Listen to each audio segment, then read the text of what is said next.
Hey guys, what's up? Welcome back to my channel. In today's video, we are going to be learning about the Enneagram Harmonic Triads, also known as the conflict coping styles. And so you might have heard it either way. Either way is right, but that is what I'm going to teach you guys about today. So these three triads help show how each type copes with conflict, disappointment, things that are difficult, things that are hard, and how we act when we don't get the things that we want. And so that's the purpose behind these conflict coping styles, aka harmonic triads. And if you're new here, I'm Hillary, your certified Enneagram life coach, and I love to teach you guys the Enneagram in the simplest way possible. So grab something to take notes because I'm going to teach you guys in depth about the logical style group today, which types 1, 3, and 5 are in that group. So in part 1, I taught you guys all about the reactive style group, which types 4, 6, and 8 are in that group. So that was part 1.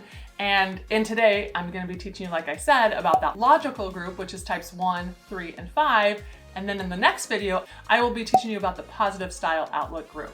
Types 2, 7, and 9 are in that group. So honestly, learning about these will not only help you grow, it's going to help you understand the why behind those things that I said, like why somebody, if they're feeling disappointed or let down or not getting their way, it would teach you how they approach that. And then a great thing about learning about this is if you are struggling between a couple of types, learning about the harmonic triad will help you land on your type. So say you're trying to decide between a type 9 and a type 6. Well, they're both in different harmonic triads, right?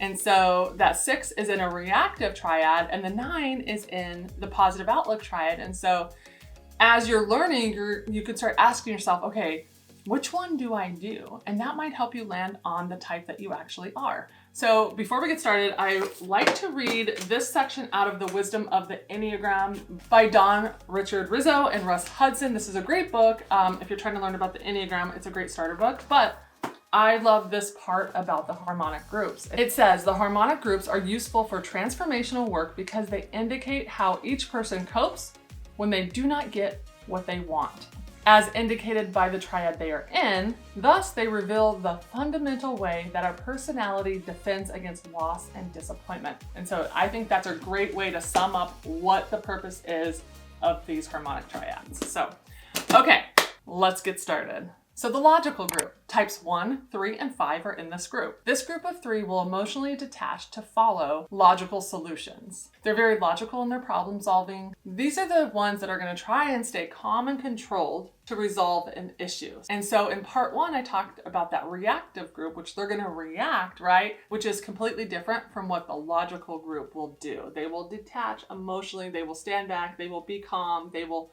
try and solve the problem in the most logical way. And one thing I noticed is sometimes types 4, 6, and 8, which are in that reaction group, have a hard time with people in this group because the reaction group wants you to react with them. And so when people of these types don't react with them, they kind of can start to feel like, well, they don't even care, which is not true. And so that's why it's so important to be learning these and learning what groups, the people in your lives are in so that you can understand like, oh no, they just don't think or act or behave the way I do. And the example that I have is I have a type 8 husband and a type 5 son, and my type 8 husband is way more willing to react in a situation versus my type 5 son is more willing to just stand there and be calm. And I know he's just thinking about it. And so there's definitely been some things where the dad is like, oh, you're not even listening because you're not reacting. And it's like, no, I'm not reacting because that's not what I do. And so hopefully, this will help you in any of your relationships understand that some types react and some types don't. And honestly, the types 1, 3, and 5, they all manage their feelings in different ways. And so they put importance on different ways of being competent and logical. So that's why I'm going to break it down today in the 1 and the 3 and the 5 and show you while they're all in this same triad, they all are a little different. And the types 1, 3, and 5, they all have different ways that they're going to relate to rules and systems, but all 3 have being competent in there. So they're all trying to be competent, but just in different ways. So breaking it down even further, we're starting with the type 1. So how does that type 1 put importance on being logical and competent? Honestly, by being correct, by being sensible, and by being organized. They really will put their focus on living a very balanced life, improving themselves, improving standards, improving rules. And so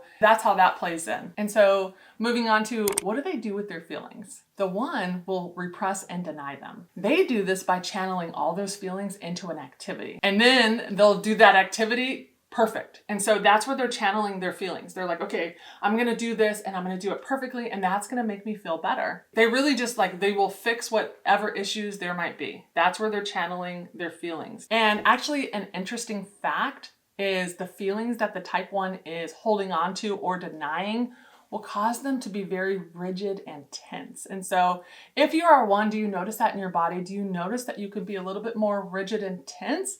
And if you do, that is why. It can be because you're holding on to those feelings. And so the last thing for the 1 is how are they in relation to the systems that are in place? So 1s are going to want to work within the system. Remember, their core desire is to be the good girl or the good boy or the good one. And so that causes them to want to work within the system and the rules. And they will get upset if other people are not following the rules. Have you ever noticed that within yourself or within a type 1 that you know where they get really upset when they're following all the rules and all the systems that are in place and the people around them are breaking them and not following them? That causes the 1 to be extremely frustrated. Okay, so let's move on to the type 3. How do they put importance on being logical and competent? And the type 3 can be very sensible, very task-oriented, and they're the ones that are going to always know how to present themselves. And so what does that type 3 do with their feelings? They repress them too. But all their focus goes towards tasks, which is a little different than the 1, right? The 1 is the activity.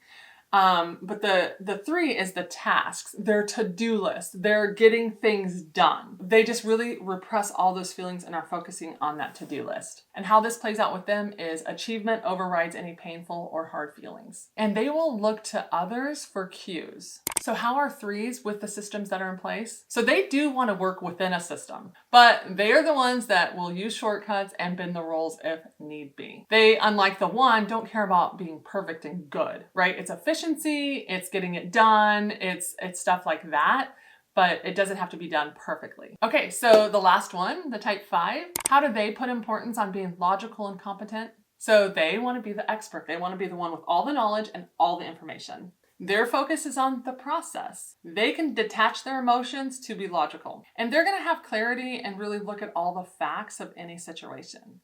So what does the type 5 do with their feelings? They repress their feelings and will stay busy in their mind. That's where they will stay busy. So you got the type 1 who will stay busy with an activity. You got the type 3 that's going to stay busy with a to-do list. And then you got the type 5 that's going to stay busy in their mind. And they will detach so much from their emotions and feelings. It's actually like their feelings are happening to somebody else. How is the type 5 with the systems in place? They actually have very little patience for rules and procedures. They actually can reject the system and just want to work on their own within their own system. And so that's it for the logical style group. I will say that this is the group that needs to work on opening up their feelings, because to really grow and be your absolute healthiest, you really need to allow yourself to experience moments of grief and the release of your repressed feelings. And so that's what I really would love to see this group work on. It's just not healthy for you to cut off your feelings completely. And also realize that just because you tend to solve problems logically does not mean that others do it the same way. 4s, 6s, and 8s solve their problems by reacting. 2s, 7s, and 9s solve their problems by putting a positive spin on it. None of these on their own are the right answer. We really need to learn from each other. So make sure to watch part 1 that I've already done and part 3 that will be coming soon, so that you can draw on the strengths within those other 2 groups. And so that's all I have for you guys today. If you still find yourself struggling to land on your type,